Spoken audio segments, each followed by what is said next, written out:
పొలిటీషియన్ల education క్వాలిఫికేషన్లపై ఎప్పుడూ ఏదో ఒక రచ్చ నడుస్తూనే ఉంది. ఇప్పుడు ఏపీలో మాజీ స్పీకర్ తమ్మినేని వంతు వచ్చింది. నకిలీ డిగ్రీ సర్టిఫికేట్ ఇష్యూపై ప్రభుత్వం విజిలెన్స్ ఎంక్వైరీకి ఆదేశించడంతో ఏం జరగబోతుందన్నది ఆసక్తిగా మారింది. ఏపీ అసెంబ్లీ మాజీ స్పీకర్ తమ్మినేని సీతారాం చదువుకున్నారా అన్నది హాట్ టాపిక్ గా మారింది.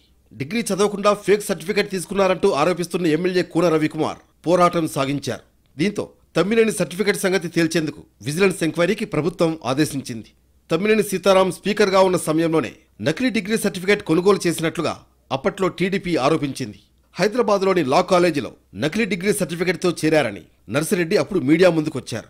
దీనిపై విచారణ జరిపి నిజానిజాలు బయటకు తీయాలని కూన రవికుమార్ న్యాయ పోరాటం చేస్తున్నారు.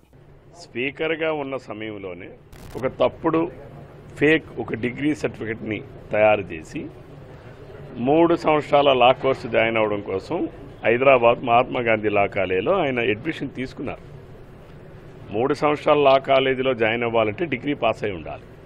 ఆయన డిగ్రీ పాస్ అవ్వలేదని 2019 అఫిడవిట్లు ఇచ్చారు, 2014లో ఇచ్చారు, 2009లో ఇచ్చారు, 2004లో ఇచ్చారు, 99లో ఇచ్చారు. మరి లేని డిగ్రీని ఉన్నట్టుగా అంటే ఇది అనైతికం. తమ్మినేనిపై ఏపీ తెలంగాణ ప్రభుత్వాలతో పాటు గవర్నర్, రాష్ట్రపతికి కూడా ఫిర్యాదు చేశారు కూన. దీనిపై ఎంక్వైరీ జరపాలని రాష్ట్రపతి కార్యాలయం నుంచి అప్పటి ప్రభుత్వ ప్రధాన కార్యదర్శికి లేఖ కూడా వచ్చింది. కానీ ఎలాంటి విచారణ జరగలేదు.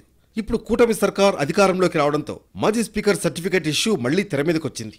ఒక వ్యక్తి ఒక స్పీకర్గా వ్యవహరించినటువంటి వ్యక్తి అనైతికంగా ప్రవర్తించేటప్పుడు దానిని చట్టం ముందు నిలబెట్టాలి. ఇది నా ఉద్దేశం. ఇందులో నాకేం అన్యాయం జరిగింది, ఆయన దొంగ సర్టిఫికేట్ పెట్టుకుంటే నాకేమి, లేదు మంచి సర్టిఫికేట్ పెట్టుకుంటే నాకేమి, అక్కడ నాకు అన్యాయం కాదు.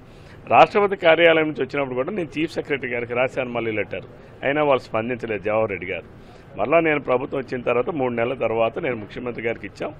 అది రెండు లైన్స్లో కూడా విచారణ జరుగుతుంది. ఒకటి సిఐడికి ఇచ్చాం, సిఐడి వాళ్ళు కూడా విచారణ చేశారు, ప్రైమా ఫెసి ఉంది అని చెప్పి వాళ్ళు కూడా నిర్ధారణకు వచ్చారు. మరోవైపు తమ్మినేని ఎన్నికల అఫిడవిట్లో ఇచ్చింది తప్పుడు డిగ్రీ సర్టిఫికేట్ అని తేలితే మాత్రం 6 ఏళ్ల పాటు పోటీ చేసేందుకు వీలు లేకుండా అనర్హత వేటు పడే అవకాశం ఉందన్న చర్చ సాగుతోంది. ఏది ఏమైనా విజిలెన్స్ ఎంక్వైరీలో ఏం జరుగుతుందన్నది ఇప్పుడు ఏపీ పొలిటికల్ సర్కిల్లో హాట్ టాపిక్ గా మారింది.